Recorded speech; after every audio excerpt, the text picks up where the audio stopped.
दोस्तों नमस्कार, मैं हूं शीतला तिवारी। आइए एक बार जो अनुराग यादव के बारे में बात कर लिया जाए। तो अनुराग यादव मामले में जो है अब बहुत दिलचस्प कहानी आ गई है। दिलचस्प कहानी का मतलब समझ लीजिए कि लालता यादव जो है अब उसके पास कोई रास्ता नहीं बचा है।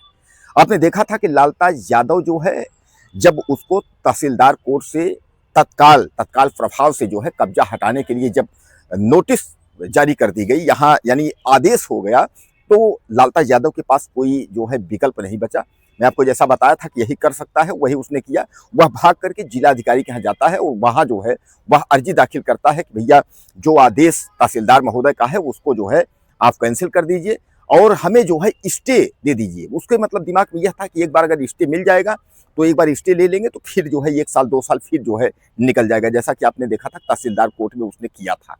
तो जिलाधिकारी को सबको पता है, क्योंकि जिले जौनपुर से लेकर के पूरे प्रदेश में पता है, तो जिला अधिकारी को तो पता ही है अनुराग यादव मामले में। क्योंकि जब आदेश हुआ था इसका तत्काल प्रभाव से यानी कब्जा का जो है बुलडोजर चलाने का, तो उस पर जो है अनुराग का परिवार जिलाधिकारी से मिला था, कलेक्टर से मिला था। इस पर जो है कलेक्टर के यहाँ से कोई इसको जो है राहत नहीं मिली। तो लालता यादव जो है भाग करके जाता है हाई कोर्ट। हाई कोर्ट जाता है, वहाँ जो है कई वकीलों को बुलाता है, उसके बाद उनको गुमराह करता है और उनको जो है तहसीलदार का आदेश दिखाता है और वहाँ जो है कोशिश करता है कि अगर हाई कोर्ट से स्टे मिल जाएगा तो फिर काफ़ी ठीक हो जाएगा। लेकिन दोस्तों कोर्ट से जो है स्टे तो मिला हाई कोर्ट से, लेकिन स्टे जो मिला है वह केवल 2 हफ्ते का स्टे मिला है, 14 दिन का। 14 दिन के यानी मतलब आप समझ लीजिए कि वह 12 तारीख को स्टे उसने लाया है और 24 तारीख को यानी आप यानी चलिए यानी 10 तारीख आप मान के चलिए, तो 14 10 24 यानी 10 तारीख को उसने स्टे निकाला है। 10 नवंबर को 24 नवंबर तक का जो है स्टे है और उसने कहा हाईकोर्ट ने कि 14 दिन तक जो है प्रशासन कोई कानूनी कार्यवाही जो है, कानूनी कार्यवाही मतलब यह है कि बुलडोजर की प्रक्रिया जो है जबरन नहीं कर सकती है। यानी कुल मिलाकर सीधे सीधे 2 हफ्ते का हाई कोर्ट ने स्टे उसको दिया था कि इसका घर नहीं गिरेगा, नहीं ये गिरता, थोड़ा समय लगता जो है। तो 2 हफ्ते तक जो है उसका धीरे धीरे करके जो है निकल गया। अब इसके पास बचे जो है बहुत कम दिन, यानी कहने का तात्पर्य जो है अब आप समझ लीजिए कि अब उसके पास जो है 10 तारीख को जो स्टे आया है, तो आज 18 तारीख है, 2 20 4 यानी 5 से 6 दिन इसके पास जो है और बचे हैं। अब 5 से 6 दिन बाद जो है नया पैतरा लालता यादव क्या करता है, यानी जो है नए सिरे से वह क्या करता है, नया क्या प्लान बनाता है, कोई दूसरा प्लान बनाता है या फिर किसी दीवानी में जाता है या कमिश्नरेट जाता है या कहीं और जाता है।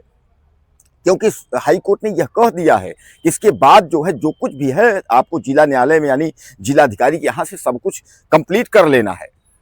तो दोस्तों क्या लगता है आपको कि अब अनुराग यादव मसले में लालता यादव के घर पर बुलडोजर चल जाएगा? 24 तारीख डेट है, 24 तारीख के बाद क्या बुलडोजर चलेगा या लालता जो है कोई नया प्लान यानी नया पैतरा जो है लेकर के आएगा? और एक चीज और जानिएगा, अभी मुकदमा इन लोगों का जो है फास्ट ट्रैक कोर्ट में चल रहा है, यानी बहुत फास्ट जो चल रहा है, जो मर्डर का मुकदमा है। अब उसमें भी कहा जा रहा है कि इसका जो लड़का जो रमेश है, मुख्य हत्यारा जो रमेश यादव है, लाता यादव का लड़का, उसको भी सजा होनी है। वो सजा खैर साथ में ये लोग हैं, सबको होगी सजा, बचेगा कोई नहीं।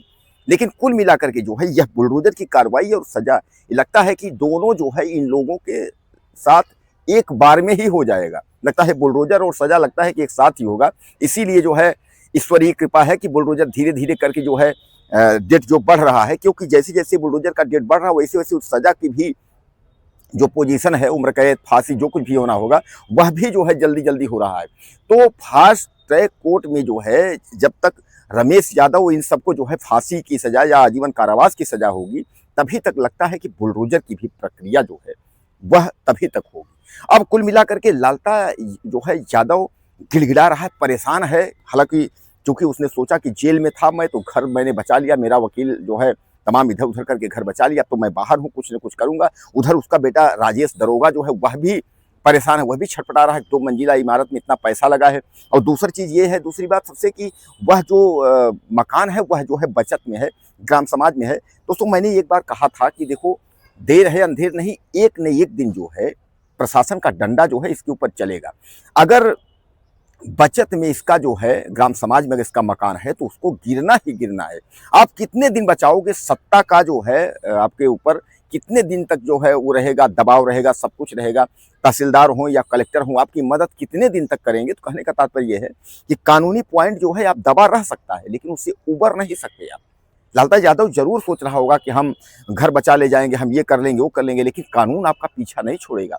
वो जो है वो कागज जो होता है वो चलता रहता है, चलता रहता है। उसके बाद फिर हम आपको एक बता दें, आपको जो है प्रयागराज की ही एक घटना है। 25 पैसे जो है वो सरकार का बकाया था, और बाद में जो है उस 25 पैसे के लिए 25,000 रुपए जो है किसान को भरना पड़ा। तो कहने का तात्पर्य ये है कि ऐसा नहीं है कि वो जो है सरकार का जो है आप किसी भी तरीके से आप जो है दबा देंगे, ऐसा नहीं है। सरकार जो है एक न एक दिन जो है आपको उस दायरे में लाएगी, और उस दायरे में लाएगी तो आपका सब कुछ जो है वह खत्म हो चुका होगा। जैसे कि लालता यादव जरूर वो सोच रहा है कि हम बच जाएंगे, लेकिन लालता यादव जो है दोस्तों बच नहीं पाएगा। वह जो है अब सामने आपके 5 से 6 दिन है। बुलडोजर की जो प्रक्रिया है 24 तारीख को ही क्लियर हो जाएगी, क्योंकि हाई कोर्ट जो है एक बार जो है आपको 2 हफ्ते का स्टे दे करके उसके बाद उसने अपना पल्ला झाड़ लिया है। अब आपको फिर जो है यही तहसीलदार कोर्ट के और जो है डीएम कोर्ट के चक्कर लगाने होंगे। तो अब डीएम कोर्ट के चक्कर लगाने होंगे तो डीएम से कोई राहत तो मिलना नहीं है। डीएम ने तो साफ तौर पे अनुराग के परिवार को कहा भी है कार्रवाई होगी, बुलडोजर चलेगा, जो कि तहसीलदार ने जो निर्णय कर दिया है अब उसी के तहत जो है कब्जा हटाने की कार्रवाई होगी। तो दोस्तों आपको क्या लगता है, अपनी राय मुझे आप दीजिएगा, और चैनल को सब्सक्राइब कर लीजिए वीडियो में।